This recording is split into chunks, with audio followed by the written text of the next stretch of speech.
अनिल सिंह,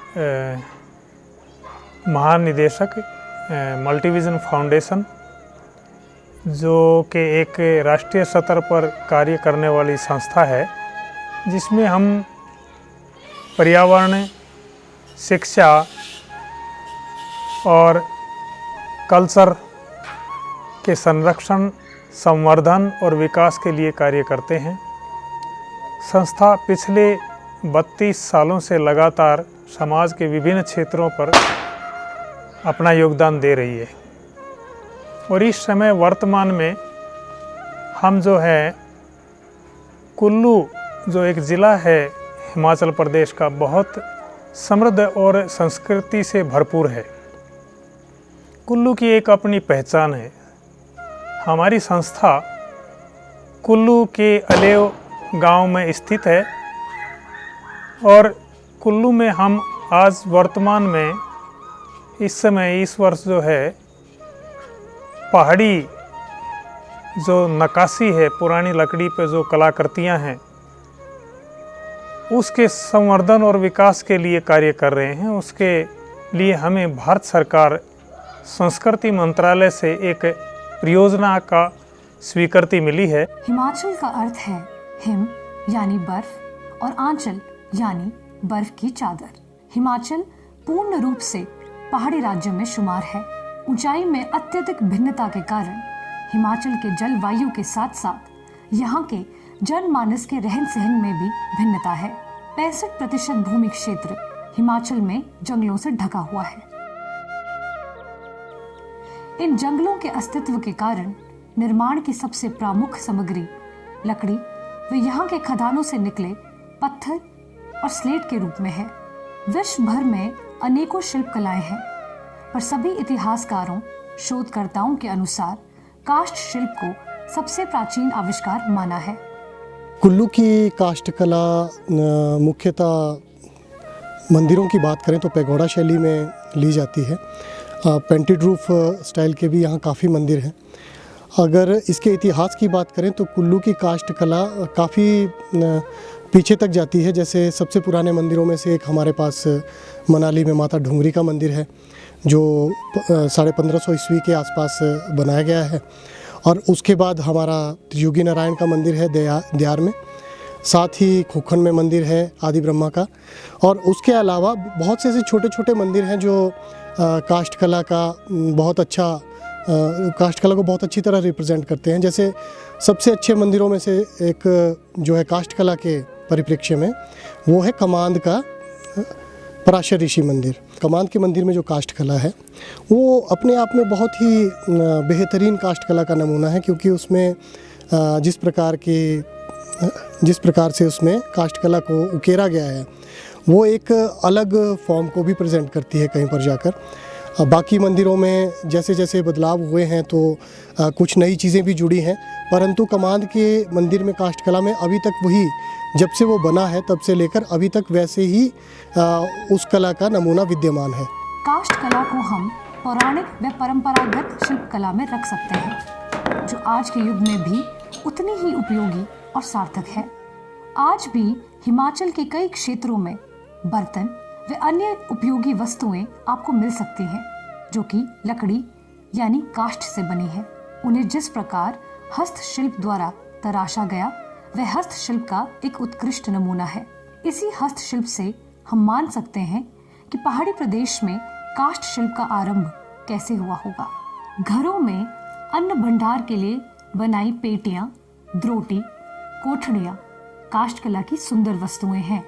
उपयोगिता में घरेलू बर्तनों के बाद काष्ठकारी के उपकरण आते हैं, जैसे हल, कुदाल, सब लकड़ी के बनते हैं।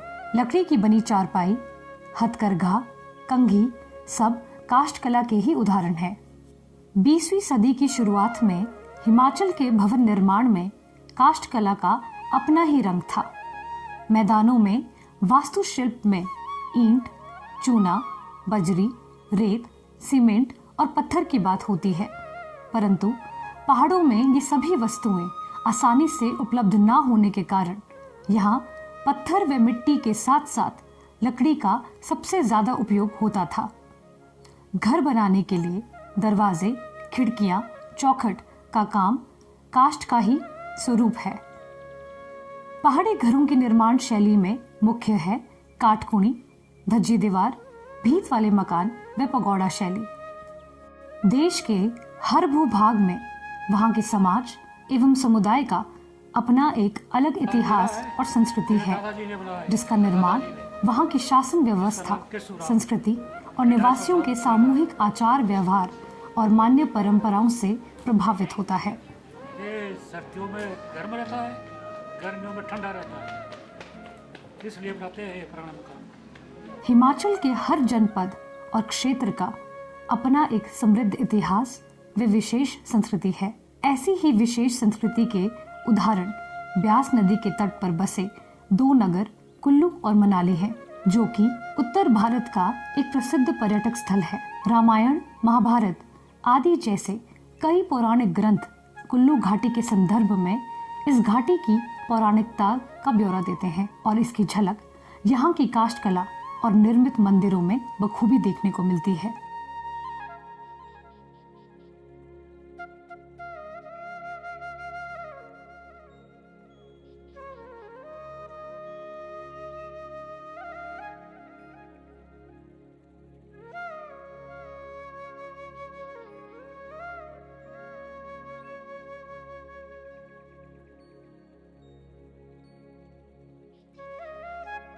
देवता के कारदार है, पुजारी भी है। यह जाना गांव नाम देवता का है। देवता जीव नारायण। जाने गांव में दो तो व्यक्ति रहता था, एक उसके घर में देवता शुरू में रहा। उसके बाद फिर लोगों ने मान्यता दी, फिर लोग उसको मानते रहे देवते को। ये हमारा इष्ट देवता है, इसी को मानते हैं जी। इसकी फागड़ी होती है फागुन महीने में जी, तो 5 दिन होती है वो। फिर हमारे हरियाणा आते हैं दोनों पार्टी से, जाना थान दोनों लोग यहाँ इस देवते की मान्यता करते हैं जी। उसके बाद देवता फागड़ी के दिन निकलता है, फिर फागड़ी होती है 5 दिन जी। फिर हमारे लोग यहाँ इकट्ठा होते हैं।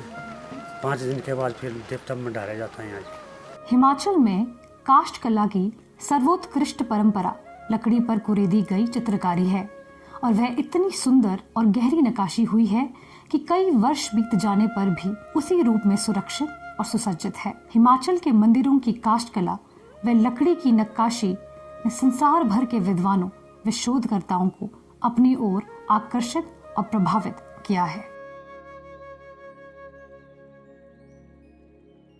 हिमाचल में काष्ठ कला के लिए आमतौर पर देवदार की लकड़ी का उपयोग किया जाता है। ये एक सुंदर व सजावटी पेड़ है जो आमतौर पर पश्चिम हिमालय की ढलानों पर पाया जाता है। देवदार को हिमालय सडार के नाम से भी जाना जाता है। ये एक शंकुधारी वृक्ष होते हैं जिसकी ऊंचाई 70 से 100 फीट होती है। इसकी प्राचीनता, पवित्रता और औषधीय गुणों के कारण इसे देवताओं की लकड़ी माना जाता है। लोक कथाओं में इसे शक्ति, समृद्धि और दीर्घायु का प्रतीक माना गया है। इसकी लकड़ी निर्माण कार्य के लिए उम्दा मानी जाती है। देवदार की कीटाणु शोधक प्रतिरोधी क्षमता के कारण पहाड़ी राज्यों में इसकी लकड़ी को मंदिरों व देवालय बनाने के लिए एक बेहतरीन लकड़ी के रूप में इस्तेमाल किया गया है। सौंदर्यकरण व काष्ठ कला के परिदृश्य में देखा जाए तो यहाँ के मंदिरों का अपना एक अलग स्वरूप है, जैसे मनाली का प्रख्यात हडिम्बा माता मंदिर, जो डुंगरी माता मंदिर के रूप में भी जाना जाता है।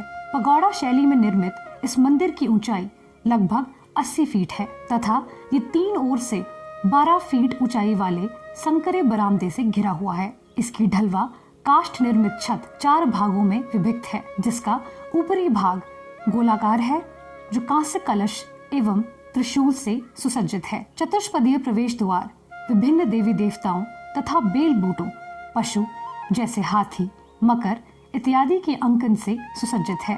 प्रवेश द्वार के दाईं ओर महिषासुरमर्दिनी, हाथ जोड़े भक्त नंदी और बाईं ओर दुर्गा, हाथ जोड़े भक्त तथा गरुड़ पर आसीन लक्ष्मी नारायण को दर्शाया गया है।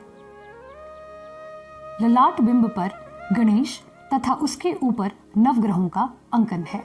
नग्गर में स्थित मां त्रिपुरा सुंदरी का पगोड़ा शैली में निर्मित मंदिर और इस पर हुई नक्काशी इसकी प्राचीनता का ब्यौरा देती है। मंदिर के मंडप का नवीनीकरण किया गया है, जहां काष्ठ कला का नया स्वरूप देखने को मिलता है। ज्यादातर नक्काशी में ज्योमेट्रिक पैटर्न का इस्तेमाल हुआ है।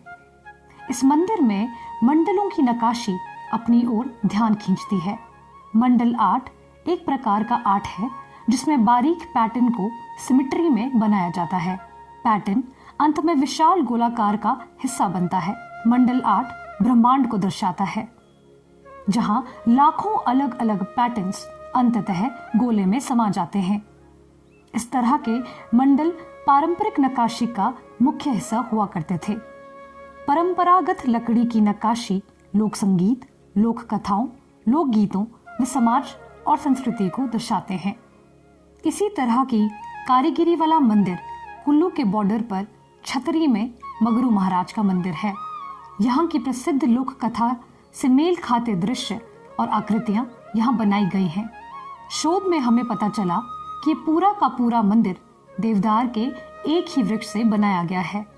मुख्य द्वार के कपाटों पर और चारों तरफ बनी खिड़कियों पर कारीगर ने काष्ठ शिल्प का बेहतरीन हुनर दिखाया है। गर्भगृह की छत पर नागों की आकृतियां हैं। दूध देती गाय, हल चलाते लोग, नंदी पर विराजमान शिव और उनके साथ पार्वती, शेर पर विराजमान दुर्गा, युद्ध के लिए तैयार सैनिक, घोड़े, हाथी, मोर और नरसिंह भगवान की आकृतियां भव्य तरीके से उकेरी गई हैं। कई साल पहले की गई नक्काशी व कुरेदी आकृतियां आज भी अच्छी हालत में देखी जा सकती हैं। स्तंभों और छत पर की गई नक्काशी अद्भुत है। ये मंदिर लोक कला का जीता जागता नमूना है। कहा जाता है कि कारीगर को स्वयं देवता महाराज सपने में आकर होने वाली नक्काशी का स्वरूप क्या होगा बताया करते थे। इस मंदिर को देखकर ही पता चलता है कि ये गुप्तकालीन काष्ठ कला में निपुण किसी शिल्पी ने इसका निर्माण किया हो। इस मंदिर की खासियत ये है कि ये सारा मंदिर जो है एक ही पेड़ से, देवदार के एक ही पेड़ से बना हुआ है। और वो पेड़ जो है यहाँ से कोई आपको निचली साइड दिख रहा है 100 मीटर 200 मीटर जो पेड़ जो लगा है वहाँ से उस पेड़ की चोटी जो है इस मंदिर के स्थान पर पहुँची थी। और तब जो है ये पेड़ जो है मंदिर जो है यहाँ पर बनाया गया है। कहते हैं कि इस मंदिर को जो लकड़ी निकाला और उनको लाने का योगदान जो बसिहार से जो है आदमी जो पहले नमक लाने के लिए जाते थे उनके द्वारा ही जो है इसको लकड़ी के लाए गए हैं। और इसका जो कारीगर था वो जो है एक ही कारीगर के द्वारा एक कलाकृति की गई है। वो बुजुर्गों को बताते थे कि इसमें जो है देवता द्वारा उसको ये दृष्टि दिया गया था कि आप जो है जो इसके फटे जो तख्ते जो होते हैं उनको क्या नाम तैयार करके रखेंगे और साथ में जो है शाम रात के समय देवता द्वारा जो भी कलाकृति है उसमें कलाकृति अंकित होती थी। फिर वो जो है उसको अंकित करके जहाँ वो लगाना है वहाँ पर लगाता है। ये मंदिर हमारा हज़ारों साल पुराना है। इसके बारे में हम ये नहीं बता सकते कि कितने हज़ारों साल पुराना है। बहुत ही आपको तो पता भी होगा कि यहाँ दिख रहा है बहुत ही पुराना मंदिर है। इसके अंदर हमारे मंदिर के अंदर जो है शिवलिंग जो है वो जो है बनावटी शिवलिंग नहीं है, वो ज़मीन से उत्पत्ति किया हुआ शिवलिंग है जो कि हमारे चौरा नामक स्थान है जो आपके साथ वाला गांव दिख रहा है वहाँ से उत्पत्ति हुई है। उसमें कहा जाता थी कि एक ग्वाला था उसकी जो एक गाय जो है वो दोपहर को जो है दूध दे देती थी। फिर जब वो दूध वहाँ दे देती थी कि उनके भाइयों ने उसको बोला कि आप जो दूध पी रहे हैं क्या कर रहे हैं। एक दिन जो उनके भाइयों ने जो है उसके ग्वाले ने जो है गाय के गले में रस्सी बांधी और ख़ुद जो है अपने पाँव में लगा लिया। जब उसने देखा कि जब दोपहर का समय हुआ था, दोपहर के समय में उसने देखा कि गाय जो उस जगह में खड़ी होकर के वो दूध जो खुद ही उसमें निकलना शुरू हो गया। तो फिर जो उसने वो बात अपने भाइयों को बता दी। उनके भाइयों ने जो है उस जगह में खुदाई करना शुरू कर दिया। जब खुदाई करना शुरू किया तो नीचे शिवलिंग का क्या नाम था, उन्होंने हथौड़े से उसको तोड़ना शुरू किया। कहते हैं कि जो उसके भाई जो जैसे उन्होंने हथौड़ा मारना और सीधा उनके माथे में आओ और वो जो है ख़त्म होने लगे। जो एक व्यक्ति विशेष जो है इसकी आस्था से जो है बच गया। तो उस शिवलिंग की स्थापना हमारे यहाँ हुई। काठकूणी शैली खर्च समाज की ही देन मानी जाती है। ये एक पारंपरिक निर्माण शैली है जिसमें लंबे मोटे लकड़ी के लॉग और पत्थर की चिनाई की वैकल्पिक परतों पर उपयोग करते हैं, जो आमतौर पर मोटार का उपयोग किए बिना होता है। इस तकनीक को भूकंपीय गतिविधि, स्थलाकृति, पर्यावरण, जलवायु, देशी सामग्री और सांस्कृतिक परिदृश्य को परिप्रेक्ष्य में रखते हुए तैयार किया गया है। इस क्षेत्र के अधिकांश मंदिर व घर इसी प्राचीन प्रणाली का उपयोग करके बनाए गए हैं। मध्यकाल में अप्रवासन के समय खश देवी देवताओं को औपचारिक तौर पर पूजना शुरू कर दिया गया था। ब्राह्मणों ने घरेलूकरण कर देवी देवताओं को निजी आवासों में स्थापित किया, पर खश समुदाय ने देवी देवताओं के लिए देवदार की लकड़ी द्वारा उसी रूप में पेंट रूप छत व काटकुनी शैली में मंदिरों को निर्मित किया। इस प्रकार हिमालय के अंदरूनी इलाकों में लकड़ी के मंदिरों की स्वदेशी वास्तुकला विकसित हुई, जिन्हें हम आज टावर रूप में देखते हैं। इसका लाजवाब उदाहरण है बंजार में स्थित चैनी कोठी। 1731 और 1674 ईस्वी के इस प्राचीन मंदिर को हिमाचल का सबसे ऊंचा मंदिर माना जा रहा है। लकड़ी और पत्थर से बना ये मंदिर 9 मंजिला ऊंचा है। कहा जाता है 1905 में प्रदेश में आए भीषण भूकंप में इसकी ऊपरी 2 मंजिल घिर गई। 9वीं मंजिल पुरानी लकड़ी की स्लीपर से गेबल्ड है। 5वीं मंजिल पर एक बैल्कनी जैसा स्ट्रक्चर है जिसे पहाड़ी भाषा में तीरू कहते हैं। तीरू तक पहुंचने के लिए लकड़ी की एक सीढ़ी है, जो मालूम होता है कि पूरे के पूरे पेड़ को सीढ़ी नुमा आकार देकर बनाया गया है। दावा किया जाता है कि सैकड़ों साल पुरानी काटकुनी शैली से निर्मित इस कोठी में जोगनियां वास करती है, जो यहाँ की दंत कथाओं का हिस्सा है। भले ही 21वीं सदी में भूकंपरोधी भवन बनाने के लिए तकनीकें इजाद की जा रही हैं, लेकिन हिमाचल में सदियों पहले ऐसे मकान तैयार हो चुके हैं। 90 फीट शान से खड़ा ये मंदिर आज भी इतिहासकारों, विद्वानों व शोधकर्ताओं के लिए जिज्ञासा का विषय है। मैं जितेंद्र शर्मा, पुजारी श्रृंगार ऋषि महाराज। तो यहाँ पे ये भगवान श्रृंगार ऋषि जी और माता शांता का मंदिर है, साथ में योगिनियाँ। तो ये मंदिर हज़ारों सालों से यहाँ पे विराजमान है, हज़ारों सालों से दीप्ते जी का स्थान है। तो यहाँ इस मंदिर की सबसे बड़ी विशेष मान्यता ये है कि यहाँ दूर दूर से जो भी श्रद्धालु आते हैं, सच्चे मन से दीप्ते के पास जो पूजा अर्चन करते हैं, प्रार्थना करते हैं, तो उनके मन की मनोकामनाएं पूर्ण हो जाती है। तो यहीं से इनको राजा दशरथ अयोध्या ले गए थे पुत्र कामेष्टि यज्ञ हेतु। तो वहाँ फिर भगवान राम के लिए उन्होंने पुत्र कामेष्टि यज्ञ किया था। तो भगवान राम, लक्ष्मण, भरत, शत्रुघ्न का जन्म हुआ था।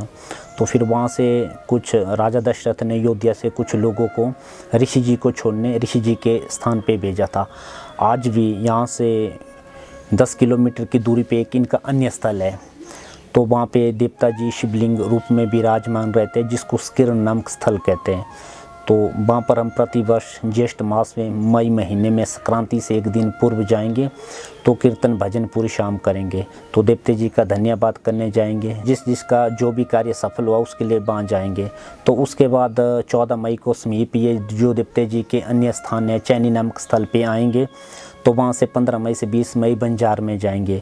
तो आसपास का आप जितना भी क्षेत्र देख रहे हैं, यहाँ से हर गांव से एक एक देवी देवता आएंगे और इनके सानिध्य में भाग लेंगे और प्रमुख अध्यक्षता यही करेंगे। ये देखिए जो देवते जी का मंदिर है, ये तो हज़ारों सालों से इस स्थान पे विराजमान है। इसका एक जिक्र मंडी राज्य की हिस्ट्री में भी आता है कि 1276 ईस्वी में श्रृंगार ऋषि मंदिर के पिछली ओर मुरलीमनोर की मूर्ति स्थापित करवाई गई है। जो ये मंदिर बनवाया गया है, ये काटकुनी शैली में बनवाया गया है, जिससे कि मतलब इसका जो एक बेस होता है और जो ऊपर तक इसका छत तक जितने फ्लोर होते हैं वो एक काफ़ी मतलब मजबूत शैली से बनते हैं। मतलब इसको तोड़ना बड़ा असंभव होता है। मान के चलिए जैसे कि एक महाभारत में जैसे कि जो चक्रव्यूह बनाया जाता है उसको भेदना मुश्किल हो जाता, उसी तरह जैसे कि भूकंप वगैरह जो भी झटके आते वो इस पे कोई प्रभाव नहीं डालते। और इसमें जो पत्थर का यूज भी हुआ है, स्लेट वगैरह लगवाए गए, वो भी मतलब उसी पुराने स्लेट वगैरह लगवाए गए जैसे कि आज से हज़ारों साल पहले उपयोग होते थे, वही लगवाए गए। जो भी मंदिर में कलाकृति नक्काशी की गई वो लकड़ी पे की गई है। यहाँ के स्थानिक एक मिस्त्री थे जिसका नाम चेपाराम था, वो यहीं चैनी गांव से थे। उन्होंने भगवान श्रृंगार ऋषि के साथ साथ भगवान विष्णु के जितने भी 24 अवतार होते हैं उनकी जो आकृति दी है वो एक लकड़ी में दी है, लकड़ी में इनकी आकृति दी गई है और काफ़ी सुंदर चित्र प्रस्तुत किए गए। और साथ ही साथ जितने भी अन्य यहाँ पर मिस्त्रीगण थे, लोग थे, उनके नाम भी उन्होंने लकड़ी पे लिखवाए गए जब से मंदिर बना है। गेबल्ड रूफ या कंपोजिट रूफ यानी पत्थरों पर बनाया गया एक पेंट तथा समग्र गेबल छत के साथ बनाया गया एक साधारण मंजिला मंदिर। कुल्लू में इस प्रकार के कई मंदिर हैं, जैसे दलाश में स्थित जोगेश्वर महादेव मंदिर। इस मंदिर की संरचना, स्वरूप और आकार में काष्ठ कार्य प्रचुर मात्रा में उपलब्ध है। लकड़ी की नक्काशी में उपयोग की जाने वाली काष्ठकारी में पारंपरिक अवधारणाओं और मूलभूत तरीकों में मानव, दिव्य और पशु आकृतियां हैं। गर्भगृह के मुख्य द्वार पर मुंडमाला और उसके साथ राक्षसों, शिव, गण, यक्ष व गांधर्वों का अंकन देखने को मिलता है। बाहरी पट्टी पर नागों को कुरेदा गया है। हिमाचल के मंदिरों में नागों की आकृतियां होने का अपना एक अलग महत्व है। शिव शक्ति धर्म के साथ नाग पूजा भी हिमालय क्षेत्र में बहुप्रचलित है। शिव जी का मंदिर है, इस गांव का नाम है, इसी मंदिर शिव जी के कारण ही इसका नाम पड़ा है। द्वादश गांव था पहले और ये द्वादश से अपभ्रंश होकर के अब इसका नाम पड़ गया दलाश। द्वादश ज्योतिर्लिंग यहाँ पर स्थापित थे और अभी भी आपको इस मंदिर के अंदर जो है ना, चारद्वारी के अंदर द्वादश ज्योतिर्लिंग के दर्शन होंगे। तो इनके लिए कुछ कैबन बने थे जो समय के कारण कुछ अपभ्रंश हो गए, कुछ एक विद्यमान हैं और वो आप कुछ पक्ष देख रहे हैं। तो इस द्वादश का अवरोच नाम पड़ गया दलाश।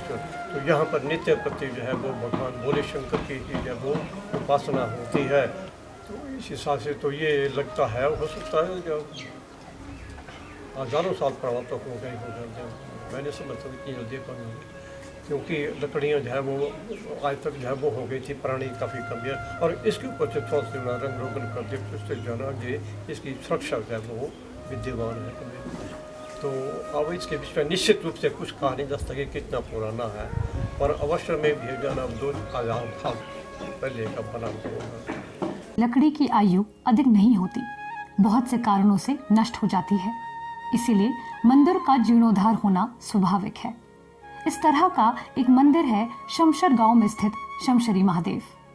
देवता की पुरानी कोठी की लकड़ी से ही इसकी प्राचीनता का पता चलता है, मगर यहाँ पुरानी कोठी को तोड़कर उसकी लकड़ी नए मंदिर में लगाई जा रही है।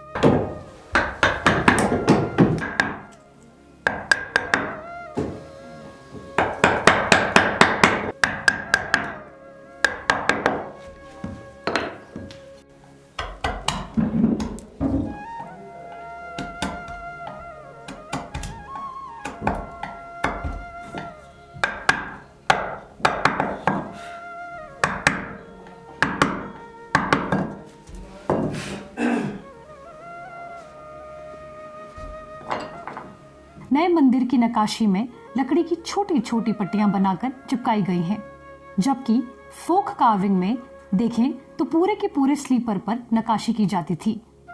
नए मंदिर के जो स्तंभ है उसमें हुई नक्काशी को पिलर में ही कुरेदा गया है, जिसमें प्राचीन कला के अंश को संरक्षित करने की एक कोशिश की गई है। प्राचीन कला को संरक्षित रखते हुए निर्मंड में स्थापित परशुराम लौश कोठी मंदिर एक बेहतरीन उदाहरण है। इस मंदिर के मुख्य द्वार से ही अनुमान लगा सकते हैं कि ये लगभग 14वीं या 15वीं शताब्दी में निर्मित है।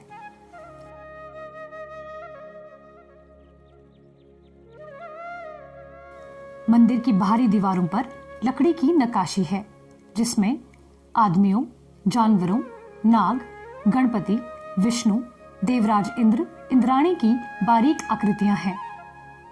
इस मंदिर की दीवारों पर 4 इतवार और 12 अमावस्या कुरेदी गई है। इससे हम अनुमान भी लगा सकते हैं कि उस समय की जीवन शैली पर ज्योतिष शास्त्र का प्रभाव भी काफी रहा होगा। वास्तव में अगर हम घर की ओर चलें, बाकी बात की बात है, मंदिर की बात बाकी है।